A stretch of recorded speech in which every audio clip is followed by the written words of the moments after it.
Breast feeding মামাদের জন্য একটা বেস্ট অপশন। এই ধরো যাদের ওভারফ্লো হয়ে যায়, ব্রেস্টে ব্যথা করে, বা কখনো বাচ্চার মাড়ি দিয়ে জোরে চাপ দেওয়ার ফলে সেটা ক্র্যাক হয়ে যায় নিপিলস, তো তাদের জন্য এটা একটা ভালো অপশন হতে পারে। তো তোমরা এটা যে কোনো ফ্লিপকার্ট, অ্যামাজন যে কোনো জায়গায় পেয়ে যাবে। এটাকে বলা হয় ব্রেস্ট পাম্পিং মেশিন।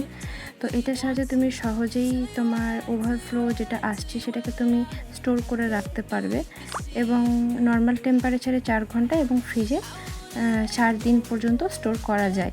তবে এটাকে যখন গরম করবে এটার মধ্যে মিল্কটা, তখন সাধারণত উষ্ণতায় গরম না করে সেটাকে একটু গরম জল করে নিয়ে তার মধ্যে ওটা বসিয়ে দেবে। দেখবে এক সাধারণ টেম্পারেচারে এটা একটা হালকা গরম হয়ে যাবে, সেটাই তোমরা বাচ্চাকে খাওয়াতে পারবে। তবে হ্যাঁ, হাইজিন মেনটেন করার চেষ্টা করবে, কারণ হাইজিন মেনটেন যতটা করবে বাচ্চার শরীরে সেটা কোনো ক্ষতি করবে না। তো এই জিনিসটা সবার জন্য খুব উপকারী।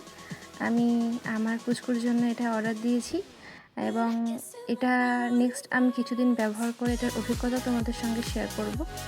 আমি ফার্স্ট একদিন ইউজ করেছি, আমার কাছে প্রোডাক্টটা ভালো লেগেছে।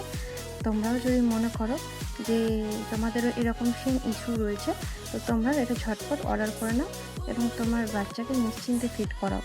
তবে হ্যাঁ, এটার মুখের যে পাম্পিংয়ের যে ফিডিংয়ের ওয়াইটটা, এটা একটু বেশি ফ্লো হয়, তো তোমরা ইচ্ছা করলে ওটা চেঞ্জ করে নিয়েও ইউজ করতে পারো। Thank you. এবং আরও এরকম ইনফরমেটিভ ভিডিও যদি তোমরা পেতে চাও, তাহলে তোমরা আমার চ্যানেলটাকে অবশ্যই সাবস্ক্রাইব করে নিও। আমি আগামী দিনে তোমাদের জন্য আরও অনেক ইনফরমেটিভ ভিডিও আনার চেষ্টা করব। Thank you.